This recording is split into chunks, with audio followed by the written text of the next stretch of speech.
So Olympia is a pretty cool place, but it's definitely got its flaws. So these are going to be the 12 things that we wish everybody knew before they move to Olympia, Washington.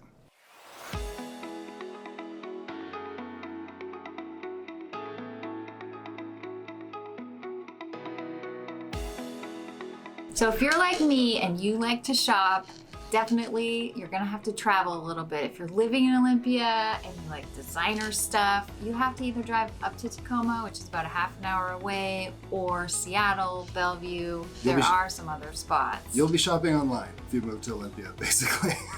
So the options are really limited. If you're used to living in the city, you're used to going to cool malls and fancy stores and stuff like that, Olympia kind of sucks for that. So in Olympia, you're gonna have to get a little lucky with boutiques. Otherwise, you're gonna be shopping at Macy's? Yeah, South Center Mall. Target. Capitol Mall. They're just smaller. I think that's my main issues is you go into a department store and it's about half the size of what a city size department store would be like. So they have half the inventory. If you want two cool places though, I can tell you for the ladies, go to the Sweet Life Boutique near the Capitol Mall. And if you're the guys, go to G. Miller next to the Farmers Market. Two awesome places. The second thing we wish everybody knew is that if you're coming here to party at night, this is not the place for that, okay? This is not like Vegas downtown, Seattle downtown. There's not a night scene really at all. There's more like small bars and taverns. I mean, it's kind of cool downtown, but it's definitely not going to be the place where you're going to go try to hook up with people. There's a few small downtown clubs, but they are small. And if you're into karaoke or other things, small bars, pubs, things like that, there's a nightlife. It's just not fast-paced and really exciting, any of that. It's not a big city nightlife. Definitely not. So when I think of nightclubs, I remember going to nightclubs. I have kids now. I don't go to nightclubs, right? But I remember my ears ringing when I left. You know, the thumping music, the dancing, you know, people excessively drinking. And right? thank God we don't have smoking here anymore either. You don't come home and your hair smells like smoke. So that is a positive. Yep. So if that's your scene, if you want that, you're going to be driving up to Seattle for sure. So number 3, everybody thinks it rains all the time around here, which it kind of does. It does. I mean, it rains a lot. Yes. The only time it's not going to be raining is from probably about July to maybe October. And it's quite nice, okay? But you've got all those other months. And especially in October and November, we get these crazy storms where it rains 1 or 2 inches in the day. So you're getting out of your car and you're getting rained on. Poured on, actually. Yeah, I have heard from other people that live in other states that it's not the kind of rain that they're used to where it just comes all at once, other than those couple months you mentioned. Yeah. But it's drizzly a lot of times. So it's not like every day you're getting hammered with rain, but it's cloudy and it's wet. It's just kind of like drizzle and mushy. Exactly. So from, what is it, maybe February through about June, you're kind of wondering, when's the sun going to come out? When's it going to stop being gray? When's it going to stop raining a little bit all the time? And that's just kind of the weather. I mean, I've lived here my whole life. I'm 45 years old, so I think I can talk on the subject. And it definitely rains a lot, and it definitely gets old, I'm not gonna lie. So the fourth thing I would like everybody to know is, unless you're around Joint Base Lewis McChord, the traffic is not really that bad. What do you think? I think it's pretty bad. I grew up here though, so to me it's gotten worse over time. But I guess if you're comparing it to like LA or DC or, you know, some of those major metropolitan cities, it's not as bad as that. So who it's bad for exactly are the people who maybe live in Olympia and they go north and then they come home at a normal hour, like say 2, 3, 4, 5 o'clock. It's bad for those people because traveling south on I-5 really, really stinks. From Seattle all the way down through Tacoma, and then all the way to Joint Base Lewis McChord. Yeah, and if you're on post, it kind of stinks in the morning. Like you have to find alternative routes, especially if you're running late. You have to take the back roads. Yep. There's some other areas where there's quite a bit of traffic as well. On the other side of Post, right around Puyallup area, Fife, any of those places, you're gonna see it gum up. There's traffic, you know, it's hard to get home, that sort of thing. But it's typically the commuting hours or if there's an accident. Number 5 is how the cities are laid out, which is, I hear this all the time from people that are moving here, and you might want to know this, like Lacey, Olympia, and Tumwater are all really intertwined together. So the lines are blurry. Yeah, most people think that Lacey is a certain direction, away from Olympia, but it's actually, Olympia surrounds all of Lacey. So the lines are really weird, and people don't even know, okay, am I in Lacey? Am I in Olympia?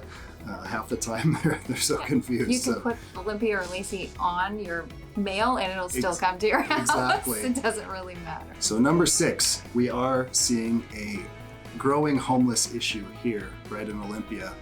And we see it a lot on our YouTube. We do a lot of videos, and there's always people piping in on the homeless epidemic that we're currently experiencing. So I think what people are commenting on most of all is how these camps are forming in public spaces, and they're growing, and there's a lot of garbage building up, and then they'll get cleaned out, and then they'll come back.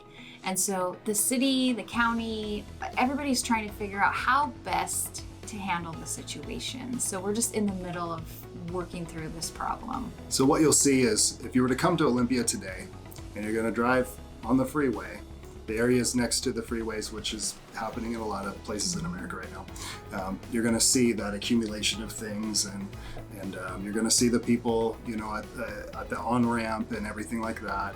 And but what you need to know is it's not everywhere. Okay, so I think people think it's everywhere in terms of, you're off the freeway a mile and you're in a subdivision and there's just homeless people there too.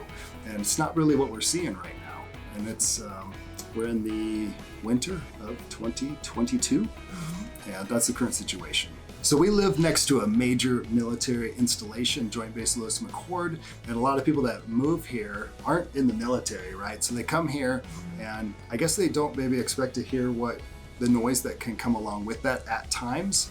You don't hear it a lot though, but you do hear it. Right? Yeah, it can get loud. A few times a year, there's practicing going on and some shaking, and I've had a lot of experience with noise from helicopters, but I live very close to the backside of one of the bases, so it just depends on exactly where you're at. So if you're coming here, either staying or planning to move here, you might want to just look at a map and figure out where that proximity is to the base. So another thing that we're experiencing, especially right now, but it does kind of apply to Olympia in general, is a lot of the times when you need something done at a property, for instance, I recently had a couple of windows that were broken. I had somebody break into a rental property of mine, and to call the window companies, like all the tradespeople are pretty busy right now.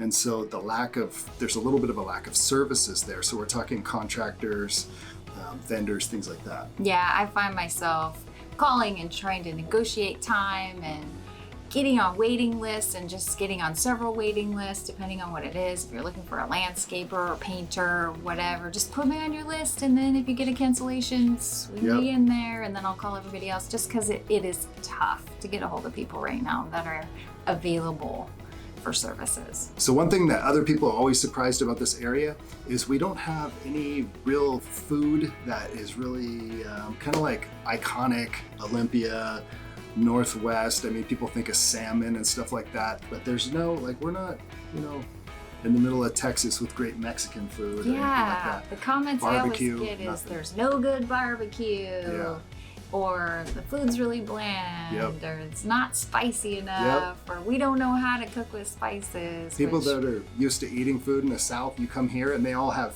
2 places to go maybe, and they're trying to replicate what's cooked there. So the food is kind of boring. Don't get me wrong, there's some really great restaurants, but overall, we do not have that theme of a foodie area. If you love smoking weed, you got no shortages of options here in Olympia, okay?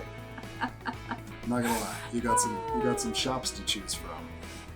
What do you think? It's legal, and it's very okay to do that around here. Nobody's gonna shame you. Nobody's gonna think you're weird if you're buying weed on a daily basis. It's normal. Oh yeah, and we're laughing. It doesn't mean we're high though. So, but it definitely doesn't mean we're not. Definitely want to know that it's definitely available. And it's something people talk about. We get comments in our videos and stuff about legalized cannabis. It's definitely here. At the same time that it's okay, it doesn't mean it's all over the place all the time. It's not like everybody's walking around smoking a joint all the time. You don't really see it in public any more than you would see drunk in public. So yeah, certain streets downtown, you know, you're gonna see that, you're gonna smell it, but it's not in the neighborhoods. It's not at every local convenience store in the area. But yeah. So next on our list is how hard it is to get housing around here, whether you're renting or looking for something to buy. There has been a housing shortage in our area for years, and it's not getting any easier. Yeah, they haven't been building any new construction. Has been the problem. That's been back from a long time. So what you're going to find, you know, if you're coming to Olympia, is that the rent prices are going to be pretty high, and that the house prices have been climbing. And we're currently in a state where buying a home is difficult because there's a lot of other people trying to buy a home at the same time. And so what it means is multiple offer situations. The average price of homes in our county right now is over $500,000, and everybody's just having a difficult time getting in. So our advice is to start early, get on all the waiting lists, get lots of advice from experts, really dig into the process ahead of time so that you're not scrambling at the last minute with nowhere to go. If you know you have a hard date to get somewhere, like in March, start looking in January if you have the opportunity to do that. Definitely. If you're from out of town too, what you may want to do is you may want to fly out, check the place out, figure out what neighborhoods you're cool with, and then partner with somebody that is boots on the ground so that when you're back at home, they can be virtually showing you properties, they can be videoing you properties, so that, because the likelihood of you coming out and buying the home in the first weekend is pretty slim with what's going on right now. So got to be open to that. So lastly, it has to do with recreation, which is why a ton of people move to this area. Let's be honest, like everybody wants to go to the mountains and they want to go camping, hiking, skiing, all that stuff. So what's happened is a ton of people have moved here, and a lot more people are enjoying outdoor recreation, especially because of COVID. So now to get a reservation for a campground, you have to do it like a year ahead almost. So that's one thing people don't realize, is if you're coming here and planning a trip or planning to move here and your idea is to get into recreation, you need to get ahead of it by quite a ways. So these are our top things that we wish you knew before moving to Olympia. And if you want a little more information, a little more in depth, we did do a video on the pros and cons of Olympia. Be sure to check out the channel, peruse the channel, like, subscribe to couple videos there that'll really help us out.